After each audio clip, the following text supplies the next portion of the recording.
جاتی ہیں، کس طریقے سے آگ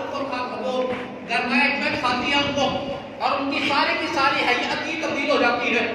اب اس کی آنکھوں کے سامنے بڑے برتن کے اندر اس کے نوجوان بیٹے کو ڈالا جانے لگا، اور ایک موقع دیا جا رہا ہے کہ خدا کی بندی اگر تو مجھے سجدہ کر لے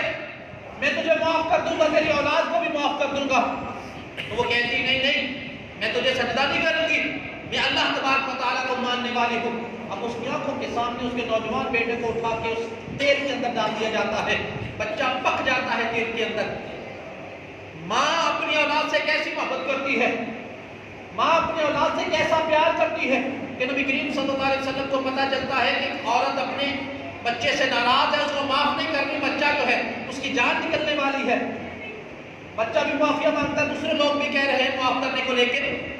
عورت اس کو معاف نہیں کر رہی۔ تو آپ صلی اللہ علیہ وسلم تشریف لے جاتے ہیں اور فرماتے ہیں آگ لگاؤ، یہاں پر لکڑیاں ڈال کر آگ لگائی جاتی، فرماتے ہیں اس کے بچے کو اٹھا کے اس میں پھینک دو۔ جو بچے کو اٹھا کے پھینکا جانے لگتا ہے، ماں کہتی نہیں آگ میں نہ پھینکے، پھر بھی میں اس کی ماں ہوں، میں اس کو معاف کرتی ہوں۔ تو اللہ کے حبیب فرماتے ہیں جب یہ ماں ایسی محبت کرتی ہے اپنے بچے سے، تو وہ اللہ کیسی محبت کرتا ہوگا اپنے بچے سے۔ اللہ تبارک و تعالیٰ بھی دیکھتا ہے کہ اس کے ایک بندے کو صرف اس وجہ سے آگ کے اندر جلا دیا گیا، آگ کے اندر تل دیا گیا کہ وہ اللہ کا نام لینے والا ہے، اس کی ماں اللہ کا ذکر کرنے والی ہے،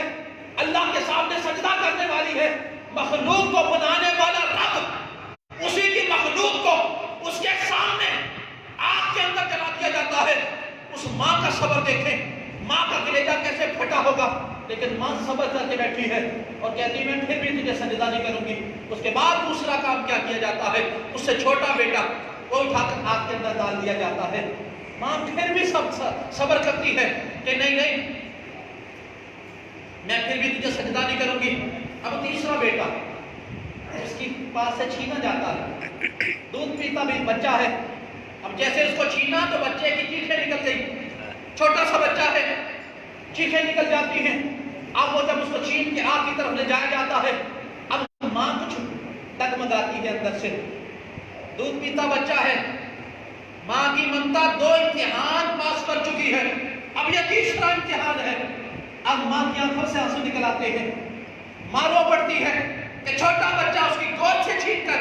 اس کو بھی بیچارے کو جو بول بھی نہیں سکتا، جو کہ بات کہہ بھی نہیں سکتا، اس کو آگ کے اندر تلا جائے گا، اس کو آگ میں پھینکنے لگتے ہیں۔ قریب تھا کہ ماں کی زبان سے کوئی لفظ نکل جاتا، اللہ اس بچے کو بولنے کی طاقت دیتا ہے۔ وہ بچہ کہتا ہے ماں تیرے قدم نہیں ڈگمگانے چاہیے، تو جلدی آتا، میرے پیچھے میں جنت میں تیرا انتظار کرتا ہوں۔ کہ بچہ کہتا ہے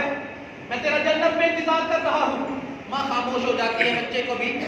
جلا دیا جاتا ہے، ماں کو بھی آگ کے اندر ڈال دیا جاتا ہے، جلا دیا جاتا ہے، لیکن وہ اللہ تبارک و تعالیٰ کی نافرمانی کرنے کو تیار نہیں ہوتی، رب کی نافرمانی پر ان کے ساتھ اکٹھی نہیں ہوتی۔ اللہ تبارک و تعالیٰ کا خوف اس کے دل میں تھا، اس نے رب کا خوف رکھا کہ رب کے سوا کسی کو سجدہ کرنا یہ رب کے سامنے کھڑا ہونا ہے، یہ رب تبارک و تعالیٰ کے سامنے کھڑا ہونا ہے، اللہ تبارک و تعالیٰ کی مخالفت کرنا ہے، اللہ تبارک و تعالیٰ سے اعلان جنگ کرنا ہے، اللہ سے لڑنے والی بات ہے۔ ایسا کام کرنے کی وہ تیار نہ ہوئی، اس نے اپنے بچوں کو قربان کر دیا، اس نے اپنے آپ کو قربان کر دیا۔ تو اللہ کیا فرماتا ہے وَلِمَنْ خَافَ مَقَامَ رَبِّهِ جنتان، جو اس بات سے ڈر گیا کہ مجھے اللہ کے سامنے کھڑا ہونا پڑے گا، اللہ کے سامنے کھڑا ہونے سے بچ گیا، ڈر گیا، اس کا رب اس کو 2 جنت عطا فرمائے گا۔ اس کو دنیا میں بھی جنت کے مزے دکھائے گئے، کیونکہ موت کی سختی کتنی ہوتی ہے۔ جو اللہ تبارک و تعالیٰ کے دین کی خاطر جان دیتا ہے، تو روایتوں کے اندر آتے صرف اتنی تکلیف ہوتی ہے جتنا چیونٹی کے کاٹنے سے تکلیف ہوتی ہے،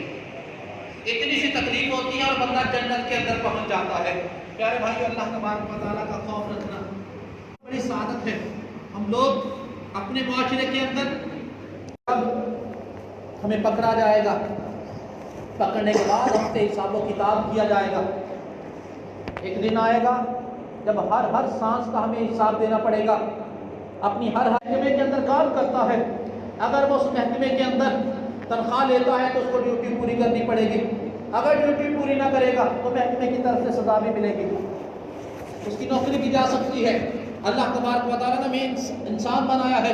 تو ہم پر کچھ اگر وہ کام ہم نہ کریں گے تو اللہ تبارک و تعالیٰ کی طرف سے پکڑ ہوگی، اللہ تبارک و تعالیٰ پکڑ کرے گا اور ہم سے سوال و جواب ہوں گے، پوچھا جائے گا۔ رب تبارک و تعالیٰ جب ساری مخلوق کے سامنے کھڑا کر کے پوچھے گا اے بندے فلاں وقت کیا کام کیا تھا، بندہ انکار کرے گا، بندے کے ہاتھ بول پڑیں گے، بندہ انکار کرے گا، بندے کی زبان بول پڑے گی، پاؤں تک بول پڑیں گے کہ مالک مولا ہاں اس بندے نے فلاں کام کیا ہے۔ پھر عذاب اللہ تبارک و تعالیٰ کا کس قدر سخت ہے کہ اللہ تبارک و تعالیٰ کی پکڑ نہایت سخت ہے۔ اللہ تبارک و تعالیٰ کے بندے ہیں اپنی توبہ سے پہلے انتہائی سود خور، بہت بڑے سود خور مشہور ہیں، سود لیتے ہیں، ان کی گھر والی بار بار ان کو تنبیہ کرتی ہے کہ خدا کے بندے یہ کیا کام کرتا ہے، تو باز آ جا، نہ کر ایسا کام، ایسا نہ ہو کہ رب تبارک و تعالیٰ تجھے پکڑ لے۔ لیکن وہ کہتے ہیں مجھے کبھی خوف ہی نہیں آیا اللہ، میرے دل میں کبھی بات ہی نہیں آئی، میں مسلسل کہتے ہی لوگوں پر سختی کرتا، سزائیں دیتا ان کو اور ان سے سود بالکل پورا وصول کرتا، جتنا زیادہ وصول کر سکتا تھا اتنا وصول کرتا۔ کہتے کہ ایک دن میں گلی میں جا رہا تھا تو جاتے اپنے بچے کھیل رہے تھے، مجھے دیکھ کر بچے جو ہیں انہوں نے کہا کہ جلدی جلدی سائڈ پہ ہو جاؤ، سائڈ پہ ہو جاؤ، وہ ایک بہت گناہگار بندہ آ رہا ہے، کہیں ایسا نہ ہو کہ اس کے قدموں کی منڈی ہم پر پڑ جائے، ہم بھی اسی طرح گندے ہو جائیں۔ یہ بات وہ سن لیتا ہے، دل کے اندر ایک تکلیف سی ہوتی ہے کہ چھوٹے چھوٹے بچے تو مجھے غلط سمجھتے ہیں، جب اللہ نے ہدایت دینی ہے۔ لیکن تھوڑی دیر کے لیے ہوا اور پھر ویسا ہی معاملہ، گھر کے اندر جاتا ہے تو بیوی رو رہی ہے، کہا کہ کیا ہوا، تجھے کس بات نے بلایا، کہا کہ اللہ کی پکڑ آ گئی ہے، خدا کے بندے تم نے اللہ سے خوف نہیں کیا، آج دیکھ اللہ نے اوپر ہماری پکڑ چل رہی ہے۔ کہا کہ کیا ہوا ہے، کہا کہ دیکھ میں نے کھانا بنایا تھا، سارے کا سارا کھانا خون بن گیا ہے، بتا تیرے بچوں کو خون کھلاؤں میں، تیرے بچوں کو خون پلاؤں میں، گھر کا پانی خون بن گیا ہے، ہر چیز جو کھانے پینے والی ہے وہ خون بنتی جا رہی ہے۔ کہتے ہیں اسی وقت ڈر گیا کہ اللہ تبارک و تعالیٰ کی طرف سے آج تک تو مجھے ڈھیل ملی تھی کہ بندے واپس آ جا، اے بندے لوٹ آ، اپنے رب کی طرف آ جا، میں نہ لوٹا، آج میری پکڑ شروع ہو گئی ہے، ایسا نہ ہو میں پتھر کا بنا دیا جاؤں، ایسا نہ ہو اللہ کی طرف سے مجھے ایسی بڑی سزا دے دی جائے کہ میں پھر توبہ نہ کر سکوں۔ اسی وقت سچی توبہ کی، سچی توبہ کر کے گھر سے نکلتے ہیں۔ اب وہی بچے تو یہ کہہ رہے تھے کہ اس سے بچو، اس کے قدموں کی خاک ہم پر پڑی تو ہم بھی اسی کی طرح گناہگار ہو جائیں گے۔ اب اس کا دل ٹوٹ چکا ہے، اندر سے ٹوٹا ہوا بندہ جس کے دل کے اندر اللہ کا خوف آ گیا ہے، اب یہ توبہ کی نیت سے نکلتا ہے تو بچے کہتے ہیں اس کے قریب ہو جاؤ، اس کی خاک ہم پر پڑے جائے تو اللہ ہمیں بھی بخش دے گا۔ سبحان اللہ۔ اللہ کا خوف جب دل کے اندر آتا ہے تو اللہ تبارک و تعالیٰ کا وہ خوف اللہ تبارک و تعالیٰ کی رحمت کو آواز دیتا ہے۔ اللہ کی رحمت کو جب آواز آتی ہے تو اللہ تبارک و تعالیٰ کیا فرماتا ہے، رحمتی سبقت علی غضبی، کہ جب معاملہ غضب کرنے کا ہو، سزا دینے کا ہو اور رحمت کا معاملہ ہو اور میرا بندہ التجا رحمت بھی کر رہا ہو تو رب کی رحمت سبقت کرتی ہے، رب اس میں رحمت فرماتا ہے۔ تو حضرت موسیٰ علیہ السلام کے دور کا مشہور واقعہ، جب موسیٰ علیہ السلام کے پاس قوم جاتی ہے، حضور دعا کریں بارش برس جائے، ہمارے بچے بھوکے پیاسے مر رہے ہیں، جانور بھوکے پیاسے مر رہے ہیں، سبزہ بھی نہیں ہوا، اتنا عرصہ ہو گیا ہر چیز سوکھ گئی ہے۔ لوگ جمع ہو جاتے ہیں، موسیٰ علیہ السلام دعا کرتے ہیں، اللہ کی طرف سے کیا حکم آتا ہے، اے موسیٰ تیری اس محفل کے اندر اجتماع کے اندر ایک بندہ ایسا ہے جس سے میں بہت ناراض ہوں، اس کو بہت محفل سے نکل جائے محفل سے تو بارش کا ساتھ ہوگا۔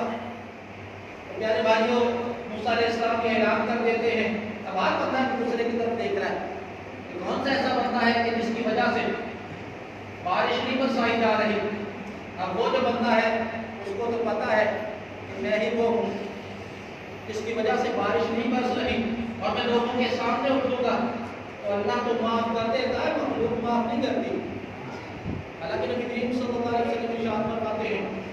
جو بندہ کسی بندے کو توبہ کر لینے کے بعد، ایک وقت کوئی بندہ سود خور تھا، وہ توبہ کر لیتا ہے، سچی توبہ کر لیتا ہے، اس کے بعد کوئی بندہ اس کو آگ دلاتا ہے اس کے اس گناہ پر جس پر وہ توبہ کر چکا ہے، تو یہ ذلیل کرنے والا، آگ دلانے والا مرے گا نہیں جب تک کہ وہ گناہ خود نہیں کرے گا۔ یہ بندہ شراب پیتا تھا، توبہ کر چکا ہے، بدکاری کرتا تھا کسی قسم کی، وہ توبہ کر چکا ہے، اس کے بعد وہ بندہ اس کو آگ دلا رہا ہے تو اتنی دیر تک مرے گا نہیں جب تک کہ اس گناہ کا خود وہ مرتکب نہیں ہو جائے گا۔ یہ لعنت ہے اللہ تبارک و تعالیٰ کی طرف سے۔ یہ جب ایک بندہ سچی توبہ کر چکا ہے اس کے بعد اس کو ذلیل کرنا، لیکن ہمارا معاشرہ ایسا ہے کہ ہم لوگ جو ہے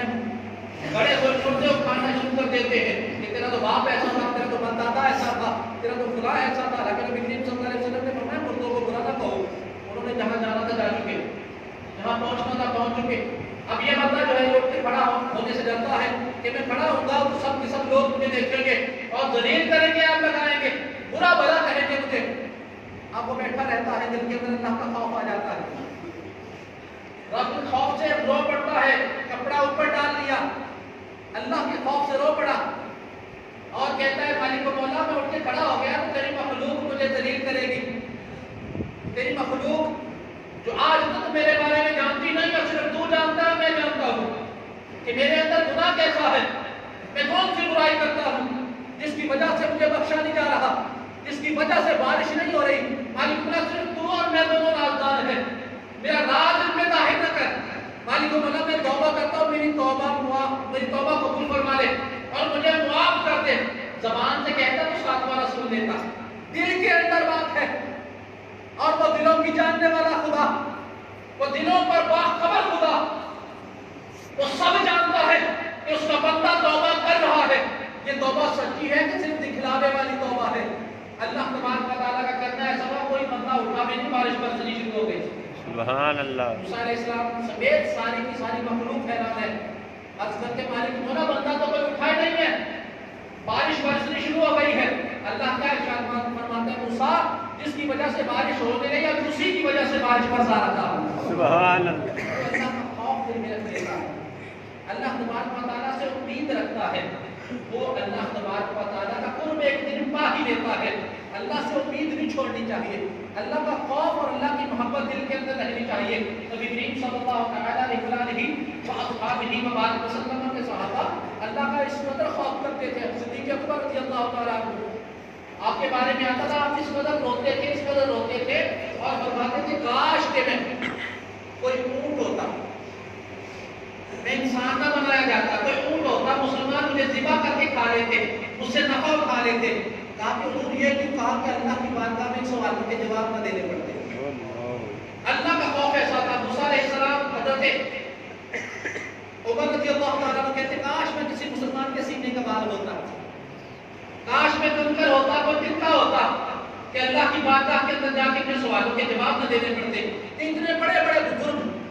کہ جن کے بارے میں شہادتیں گواہیاں احادیث کے اندر موجود ہیں کہ یہ میرے پیارے جنتی ہیں، یہ میرے عزیز جنتی ہیں، یہ میرے صحابہ جنتی ہیں، صدیق ابو بکر فی الجنتی، عمر فی الجنتی کے الفاظ موجود ہیں ابو داؤد شریف کے اندر کہ یہ میرے صحابی جنتی ہیں۔ اور یہ تو یہ دوسری سب سے بڑی سعادت، ایک بندہ جو ہے اس سے پوچھا گیا امام حسین رضی اللہ تعالیٰ عنہ کی قبر جو ہے مبارک، اس قبر کی کیا برکت ہے؟ وہ امام حسین کو ماننے والا ہم ہی مانتے ہیں، لیکن وہ دوسرے خود سے تعلق رکھنے والا، بات تنقید کی نہیں ہے، بات ایک محبت کی سنانی ہے بس۔ اب وہ اپنی محبت میں کہتا ہے کہ امام حسین رضی اللہ تعالیٰ عنہ کی قبر کے ارد گرد 40 کلومیٹر یا 40 گز تک کسی بندے کی قبر ہونا، اگر کہ وہ کتنا ہی گنہگار ہو، اللہ تبارک و تعالیٰ اس کی بخشش فرما دے گا۔ کہا کس وجہ سے، کس وجہ سے بخشش فرمائے گا اللہ؟ وہ فوراً کہتا ہے امام حسین کے نسبت کی وجہ سے، کہ امام حسین کی قبر کے قریب اس کی قبر ہے، اس نسبت کی وجہ سے اللہ تبارک و تعالیٰ بخشش فرما دے گا۔ وہ بندہ فوراً جواب میں کہتا ہے تو امام حسین کی بات کرتا ہے، میں امام حسین کے نانا کی بات کرتا ہوں۔ امام حسین کی قبر کے قریب جس کی قبر ہے وہ بخشا جائے گا، تو جس کی قبر محمد رسول اللہ کے ساتھ ہے، صدیق اکبر اور عمر فاروق کی قبر کا کیا حال ہوگا، ان کا مقام کیا ہوگا؟ اور نبی کریم صلی اللہ علیہ وسلم فرماتے ہیں قیامت والے دن میں اور ابوبکر صدیق اور عمر فاروق قبر سے اس طرح نکلیں گے، میرے سیدھے ہاتھ میں صدیق اکبر کا ہاتھ ہوگا، بائیں ہاتھ میں عمر فاروق کا ہاتھ ہوگا، سبحان اللہ، اس طرح قبر کے اندر سے باہر نکلیں گے۔ اور نبی کریم صلی اللہ علیہ وسلم فرماتے ہیں جس کے ساتھ میرا ہاتھ لگ گیا، وہ جسم کا حصہ لگ گیا، اس پر جہنم کی آگ حرام ہو جاتی ہے۔ یہ نبی کریم صلی اللہ علیہ وسلم کی نسبت کی برکت ہے۔ بہرحال میں بات بتا رہا تھا، اللہ کا خوف رکھنا اور اللہ سے امید رکھنا، خوف ہو اللہ کا، اس کے ساتھ ساتھ امید، اب دل کے اندر اللہ کا خوف ہے، بندہ حرام نہیں کمائے گا، تھوڑے پہ راضی رہنے کی کوشش کرے گا، جب تھوڑے پہ راضی رہنے کی کوشش کرے گا تو ایک امید رکھے گا کہ اللہ تبارک و تعالیٰ صبر کے صدقے میری بخشش فرما دے گا۔ اب ایک بزرگ بندہ ہے، 80 سال ہو گئے، مسلسل حج کر رہا ہے، 80 سال لگاتار حج کرتے ہوئے جب وہ کہتا ہے نا لبیک اللہم لبیک لبیک اللہم لبیک، آگے سے جواب کیا ملتا ہے؟ لا لبیک، اے بندے تیری لبیک ہم نے قبول نہ کی، ہم نہیں تیری لبیک قبول کرتے، ہم تیری بات تیری دعا قبول نہیں کرتے۔ یہ غیب سے آواز آتی ہے اس کو۔ اب 80 سال چل رہا ہے، ایک نوجوان اس کے ساتھ طواف کر رہا ہے، دوران طواف گھومتے گھومتے وہ یہ بات بار بار کہہ رہا ہے، بار بار کہہ رہا ہے، وہ اللہ تبارک و تعالیٰ کی طرف سے یہی آواز آتی ہے کہ لا لبیک، ہم نے تیری لبیک قبول نہ کی، ہم نے تیرا آنا قبول نہ کیا۔ اب وہ بندہ پھر بھی یہی بات کہہ رہا ہے، ساتھ والا نوجوان کہتا ہے بابا جی میں بھی سن رہا ہوں کہ آپ لبیک اللہم لبیک کہہ رہے ہیں، لیکن آپ کی اس صدا کے جواب کے اندر آگے سے نا کا لفظ آ رہا ہے کہ آپ کی بات قبول نہیں ہے، آپ کی آواز اور آپ کی دعا اور آپ کا لبیک کہنا قبول نہیں کیا جا رہا، آپ پھر بھی لبیک کہہ رہے ہیں۔ وہ بابا جی کیا کہتے ہیں، بیٹا میں تو 80 سال سے کہہ رہا ہوں، یہ 1 سال کی بات تو نہیں ہے۔ اب نوجوان نے کہا کہ میں ہوتا تو میں تو تیسرے سال ہی نہ آتا، میں تو چوتھے سال نہ آتا، کہ جی میری تو یہاں قبول ہی نہیں ہو رہی۔ جیسے بندہ کسی کے پاس جائے کچھ منوانے کے لیے کہ جناب سفارش ہی کرتے نوکری مل جائے بچے کو، 1 دفعہ 2 دفعہ 3 دفعہ 4 دفعہ کتنی دفعہ جائے گا؟ اور مسلسل کتنے سال، 80 سال ہو گئے، 80 سال ہو گئے یہاں حدیث پاک کا سنتے ہوئے۔ نبی کریم صلی اللہ علیہ وسلم ارشاد فرماتے ہیں اللہ کے مانگنے والے مختلف قسم کے ہیں، ایک مانگنے والا وہ ہے کہ اللہ تبارک و تعالیٰ فرشتوں سے فرماتا ہے یہ مانگ رہا ہے اس کو جلدی جلدی دے دو، سبحان اللہ، جلدی جلدی دے دو، مجھے اس کی آواز اچھی نہیں لگتی۔ اور ایک مانگنے والا وہ ہوتا ہے اللہ فرماتا ہے مجھے اس کی آواز اچھی لگتی ہے، مجھے اس کا مانگنا اچھا لگتا ہے، فرشتہ اس کو دینے میں تھوڑا تباہ کرو، تھوڑا تاخیر سے دینا، یہ میرا بندہ مجھ سے مانگے گا مجھے اور اچھا لگے گا، مجھ سے مانگے گا مجھے اور پیارا لگے گا۔ اب یہ بندہ 80 سال ہو گئے، 80 سال سے مسلسل آتا ہے اور آ کر طواف کرتا ہے، لبیک اللہم لبیک لبیک اللہم لبیک، لیکن آگے سے جواب نہ کی صورت میں ہے، قبولیت نہیں ہو رہی۔ نوجوان کہتا ہے بابا جی اگر میں ہوتا تو میں تو نہ اتنا صبر کر سکتا، میں تو گھر کے اندر ہی رہتا۔ تو بابا جی کیا کہتے ہیں بیٹا مجھے یہ تو بتا، 80 سال سے میں جہاں رہا ہوں، مجھے 80 سال سے لا لبیک کا لفظ سننا پڑ رہا ہے، لیکن یہ جگہ اگر اس در کو چھوڑ دوں تو پھر جاؤں کس کے پاس؟ اللہ